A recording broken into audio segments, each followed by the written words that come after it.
ታውቃላችሁ፣ 1 ሰዓት ያህል ይወስድብኛል ፀጉሬን መታጠብና ፀጉሬን ማስጌጥ በሚያስፈልገኝ ቀን ላይ ከሆንኩ። ሻወር በምወስድበት ጊዜ፣ ሜካፔን ሳደርግ፣ ፀጉሬን ስታይል ሳደርግ፣ ልብሴን ስለብስ፣ ለመሄድ ስዘጋጅ 1 ሰዓት ያህል ይወስዳል።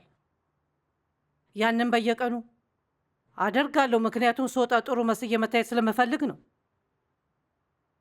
በመንፈሳዊ ለመዘጋጀት ተመሳሳይ ጊዜ አሳልፋለሁ። እግዚአብሔር ይመስገን አደርገዋለሁ። እንደ እውነቱ ከሆነ ከዚያ የበለጠ ትንሽ አጠፋለሁ። ያንን ሰዓት በውጭ ላይ ጥሩ ሆኖ ለመታየት ስንት ሰዎች ያሳልፋሉ፣ ግን ልባቸው ትክክል መሆኑን ለማረጋገጥ 2 ደቂቃ እንኳን አያጠፉም። ሌላ ማንኛውም ነገር ለማድረግ ከመሞከራችሁ በፊት ሁልጊዜ ከአምላክ ጋር ጊዜያችሁን የምታሳልፉ ከሆነ ሊኖራችሁ ከሚችለው እጅግ በጣም ጥሩ የጊዜ ማሳለፊያ ነው። ከእሱ ጋር ተነጋገሩ፣ በጸጥታ በፊቱ ተቀመጡ፣ የምትፈልጉትን ንገሩት፣ ቃሉን በማጥናት ጥቂት ጊዜ አሳልፉ፣ ጥሩ የማስተማሪያ ሲዲ ያዳምጡ፣ በቲቪ ተመልከቱኝ።